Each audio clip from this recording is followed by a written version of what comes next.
Au Portugal, nouveau soulèvement militaire. Les putschistes paraissent avoir la situation bien en main. Ils annoncent la formation d'un gouvernement provisoire et des élections libres. Campagne électorale, nous rendons compte des interventions de M. Chaban-Delmas à Nancy, Giscard d'Estaing à Rennes, Mitterrand à Rouen et Royer à Marseille.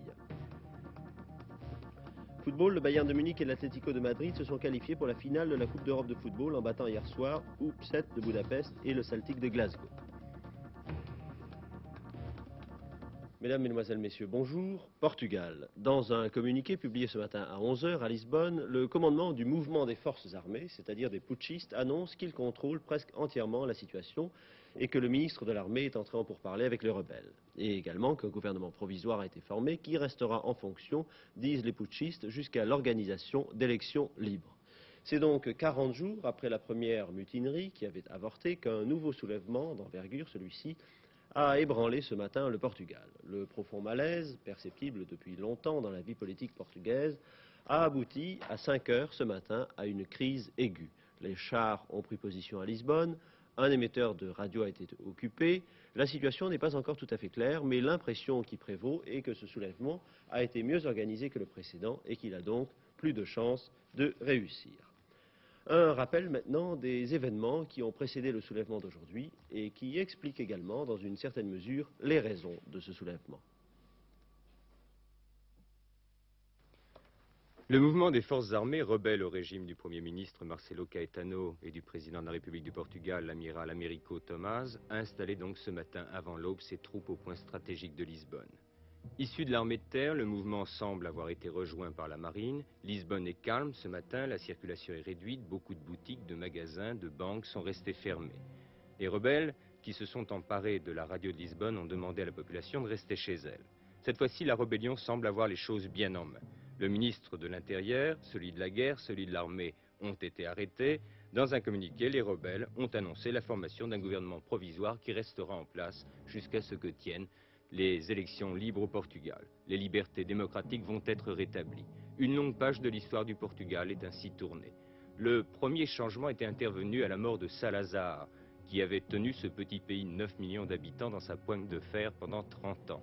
À force d'autorité, d'intransigeance, il avait su conserver une façade calme à un pays qui consacrait déjà depuis de nombreuses années la moitié de son budget à entretenir des guerres coloniales outre-mer, au Mozambique, en Angola, en Guinée-Bissau. Apparu d'abord comme plus libéral, M. Marcelo Caetano n'a pas réussi à sortir son pays du bourbier. Une grande partie de la jeunesse devait aller lutter contre la guérilla, 55 000 hommes servaient en Angola, 60 000 au Mozambique, 27 000 en Guinée portugaise. Le service militaire obligatoire dure 2 à 4 ans. Alors une grande partie des hommes, plutôt que de servir à réprimer les mouvements luttant pour leur indépendance en Afrique, préférèrent s'exiler, quitter ce pays pauvre, saigné à blanc par la guerre, sans avenir pour eux, pour trouver des emplois mieux rémunérés ailleurs en Europe. Et puis, il y a 2 mois, eut lieu la bombe Spinola. Ce général portugais, héros des guerres coloniales, écrivait dans un livre intitulé « Le Portugal et son avenir »« Nous n'y arriverons pas par la force, organisons l'autodétermination dans les provinces d'Afrique et mettons en place un système fédéral qui les mettrait sur un pied d'égalité avec la métropole. » Il était alors limogé de son poste en réserve en quelque sorte. Non, non. Comment? Pas d'aspiration politique. Vous n'avez pas d'aspiration politique? Non, non, seulement un chef militaire. Mais vous n'avez plus de fonction militaire précise pour l'instant? Non, seulement un chef militaire. Rien n'indique que le général Spinola soit derrière, à l'origine ou allié à la rébellion éclatée ce matin. Son livre, c'est sûr, aura pourtant décomplexé de nombreux opposants au régime. Les heures qui viennent vont sans doute nous renseigner.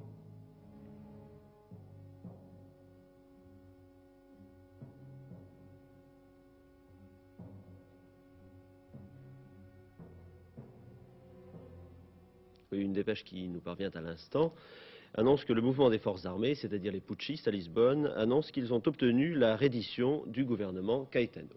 D'autres nouvelles sûrement à propos de la situation au Portugal au cours de ce journal. Passons maintenant aux nouvelles de France. La hausse des prix. La hausse des prix a été en mars de 1,2%, après 1,7% en janvier et 1,3% au mois de février, annonce-t-on officiellement, ce qui fait, si mes calculs sont bons, 4,2% depuis le début de l'année, en 3 mois, soit un rythme annuel de hausse de l'ordre de 17%. Élection à la présidence de la République maintenant. Chaque jour ou presque apporte son sondage, dont on peut rappeler, à propos de sondage, que ce ne sont pas des prévisions, mais bel et bien des photographies de l'opinion à un moment donné et seulement à ce moment-là. Aujourd'hui, notre confrère, Le Figaro, publie une enquête de la Sofres sur les intentions de vote telles qu'elles étaient le 22 avril, c'est-à-dire il y a 3 jours.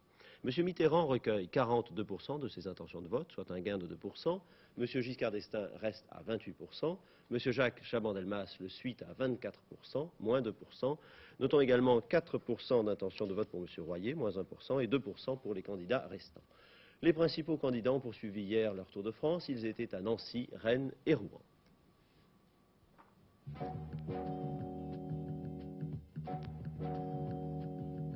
En vérité, la puissance de la France aujourd'hui, elle est faite sur la base suivante.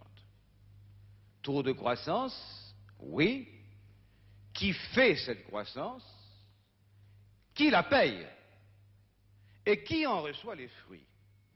Et la réponse vient aussitôt lorsque l'on sait que les travailleurs français, les salariés et les agriculteurs sont ceux qui supportent aujourd'hui la plus forte hausse des prix au sein du marché commun. On nous avait annoncé il y a quelques années 3%, ça a été 5%. On nous a annoncé 6%, ça a été 10%. On est passé à 10%, ça a monté à 12%, nous sommes à 15%. Et du moment qu'on nous dit 15%, attendez les 18%. 18% d'inflation, cela représente une formidable quantité de fausses monnaies répandues à l'heure actuelle dans notre économie. Et chacun sait que l'inflation, si c'est un impôt pour les petits patrimoines, c'est une subvention pour les grandes fortunes. Alors, le pouvoir actuel s'est installé dans l'inflation. Cela ne le gênait pas. Il s'en est accommodé, se contentant de dire « il me suffira d'avoir un train galopant qui galope un peu moins vite que mes plus puissants voisins, je veux dire l'Allemagne ». Le pari de M. Giscard d'Estaing étant manqué, les millions et les millions de travailleurs, et je pense surtout aux ménagères, qui se rendent sur le marché, savent bien qu'avec un salaire qui lui a pris du retard, et je vais vous en parler, il convient maintenant d'acheter des produits de première nécessité, frappés par un lourd impôt qui s'appelle la TVA, c'est-à-dire un impôt indirect qui frappe également le pauvre et le riche, ce qui veut dire inégalement, car le pauvre a les mêmes besoins que le riche pour sa nourriture et pour son vêtement, ce qui veut dire qu'en vérité, la ménagère apprend tous les jours que les statistiques, les indices, la façon dont on bâtit tous ces calculs ne correspondent en rien à la réalité. Si la moyenne française est de 15%, la ménagère femme du travailleur paye davantage.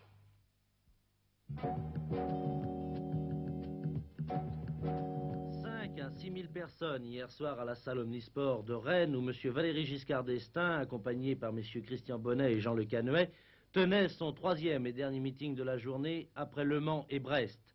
M. Giscard d'Estaing a abordé quelques thèmes essentiels tels que l'emploi, l'Europe, la sécurité, la justice, les problèmes régionaux. Souvent applaudi par une large majorité de la salle, M. Giscard d'Estaing a été également chahuté par quelques dizaines de contestataires.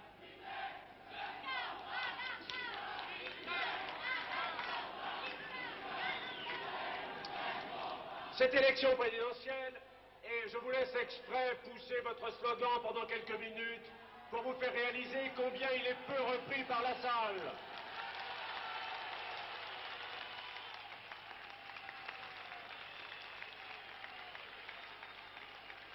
Car vous êtes la minorité de la révolution médiocre, la révolution en peau de lapin, dont la majorité des travailleurs et des travailleuses françaises n'ont absolument ni le désir et auxquels ils n'apportent pas leur soutien. Le problème se pose à l'heure actuelle, la France n'est pas du tout celui-là. c'est de savoir qui elle va choisir le 5 mai et le 19 mai prochain, et non pas dans quelque extrémisme de pacotille on voudrait la faire verser. Après quoi, M. Valéry Giscard d'Estaing s'est attaché à définir devant le public breton la majorité nouvelle qu'il souhaite constituer. La nouvelle majorité française, c'est une majorité qui maintiendra, qui prolongera tout ce qui a été entrepris, mais qui l'ouvrira à des dimensions nouvelles. Cette nouvelle majorité, qui doit-elle comprendre? Elle doit comprendre la totalité de celles et de ceux qui, en Bretagne, comme ailleurs, ont apporté sans défaillance leur soutien à l'action du président Pompidou.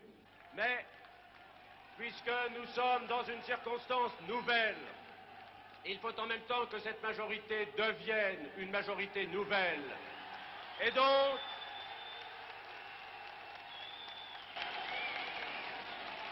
donc qu'elle s'ouvre à tous ceux qui ont des propositions nouvelles à faire, une contribution à apporter à la politique de la France.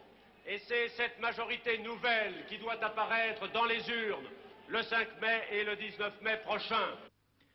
À l'issue de la réunion, quelques échauffourées se sont produites. Il y a eu 2 blessés parmi les contestataires.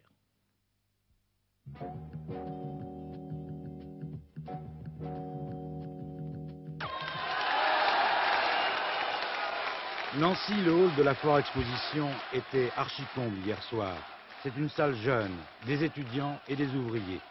Des ouvriers des aciéries, des mines et du textile venus de toute la Lorraine. Jamais à Nancy, une réunion politique n'avait rassemblé autant de monde. Le thème hier soir, la hausse des prix. Je ne propose pas, comme certains, un programme ou des perspectives, dira Jacques Chaban-Delmas, mais un contrat. Ne regardons pas la France au fond des yeux pour l'hypnotiser, mais par l'action et la volonté, rétablissons la confiance économique et monétaire. Parce que le pays n'a plus confiance dans sa propre monnaie, ce qui veut dire mieux que tous les sondages d'opinion, qu'il n'a plus confiance dans ceux qui sont chargés de lui maintenir une valeur stable. Or, rétablir la confiance, c'est réparer les dégâts causés par l'inflation, c'est assurer une rémunération réelle et honnête à l'épargne populaire, celle qui ne peut se livrer à la chasse aux pièces d'or, aux œuvres d'art ou aux terrains à construire. C'est ne plus soumettre à l'impôt sur le revenu les petits salaires que seule l'inflation a gonflé en apparence. C'est assurer au revenu minimum des chefs de famille et des personnes âgées une garantie automatique contre la hausse des prix. Deuxième thème de la soirée, l'indépendance. L'indépendance de l'Europe, mais aussi l'indépendance de la France. C'est le non à toutes les hégémonies. N'oublions pas que l'indépendance de la France, c'est la garantie de la liberté de chacune et de chacun des Français et des Françaises. Et ce qui est certain, c'est que la politique de la France, pour les Français, ne peut se faire, ne peut se décider ni à Washington, ni à Moscou, mais seulement à Paris.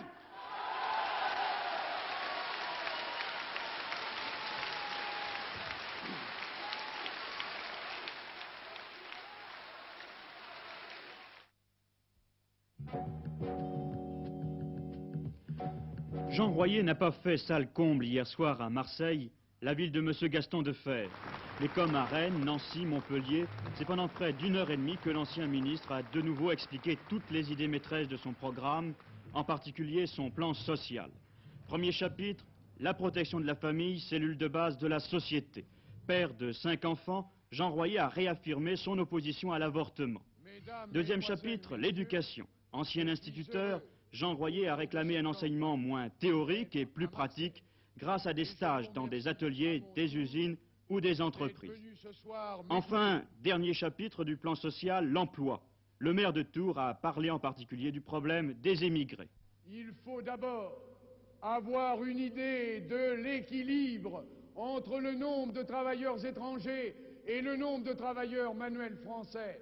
Et pour cela, payer ce qu'il faut payer pour les métiers pénibles, depuis le cantonnier, l'éboueur, le terrassier, celui qui manipule une grue, celui qui participe au ferraillage et au boisage dans les chantiers du bâtiment, celui qui travaille dans la mine et celui qui s'use plus rapidement que les autres dans des métiers de pointe, même de recherche, qui sont particulièrement éprouvants, rémunérer mieux ces métiers pénibles et réorienter une bonne partie de la jeunesse vers les métiers manuels en infléchissant certains préjugés des familles contre les soi-disant métiers.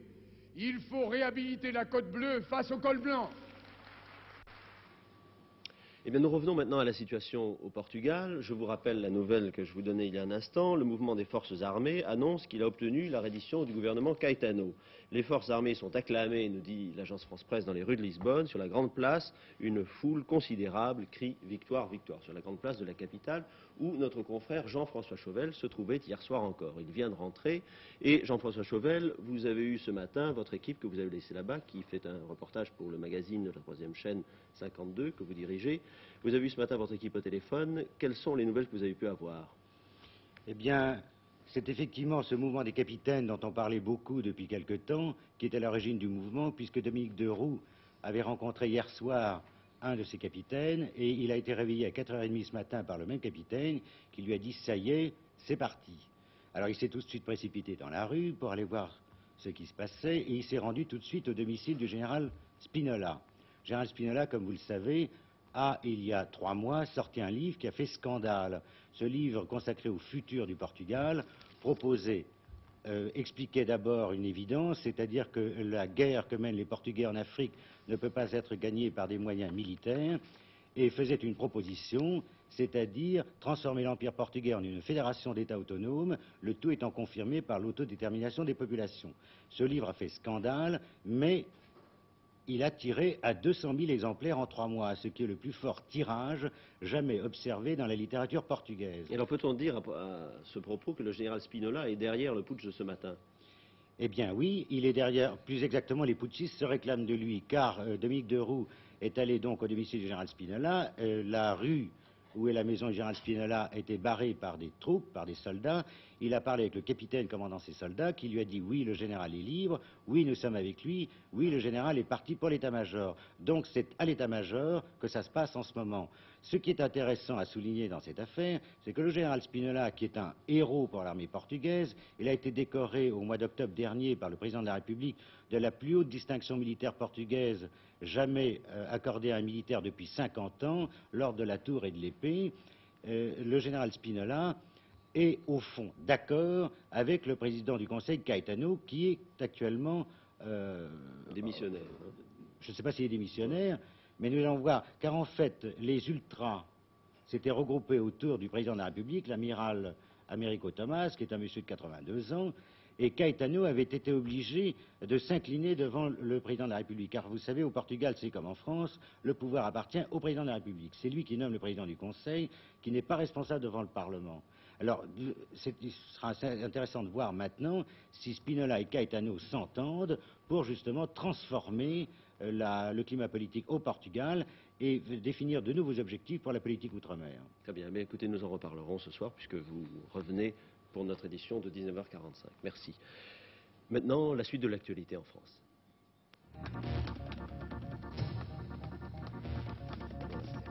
Tu vas arriver juste là.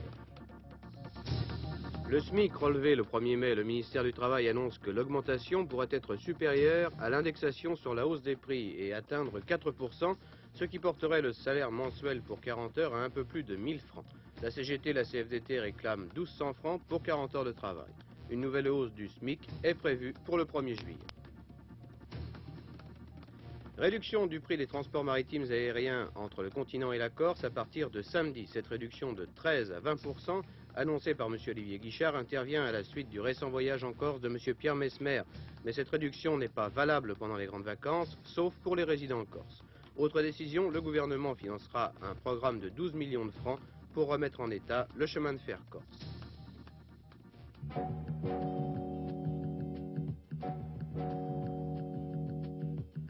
Le Bayern de Munich rencontrera l'Atlético de Madrid le 15 mai à Bruxelles en finale de la Coupe d'Europe et au vu des 2 matchs d'hier soir, Munich partira légèrement favori.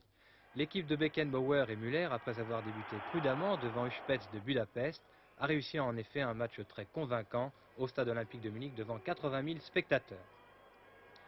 Le Bayern a ouvert le score à la 36e minute à la suite de cette action confuse. Devant les buts hongrois, Torstensson a tiré et marqué. Bayern va ensuite multiplier les attaques et en deuxième mi-temps, alors que Müller menace constamment la défense hongroise, Horváth marque contre son camp.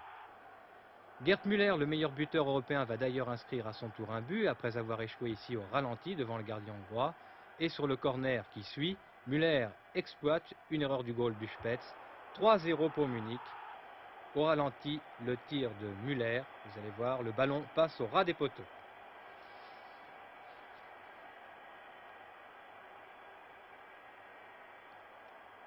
À Madrid, le service d'ordre était renforcé. L'arbitre, M. Scheurer, s'est montré intransigeant. Les incidents du match aller ne se sont pas reproduits, heureusement.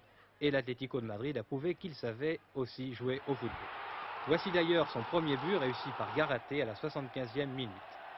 Madrid l'a emporté 2-0. Adelardo, sur cette action, va marquer à son tour un but splendide. Et Madrid jouera également la finale. Avant de terminer les deux principales nouvelles de la matinée, la hausse des prix en France, au mois de mars, elle a été de 1,2%. La statistique vient d'être publiée, après 1,7% en janvier et 1,3% en février. À Lisbonne, les militaires putschistes ont annoncé qu'ils avaient obtenu la démission du gouvernement Caetano. D'autres informations, peut-être dans le courant de l'après-midi, ou en tout cas à 19h45. Merci de votre attention, bon après-midi.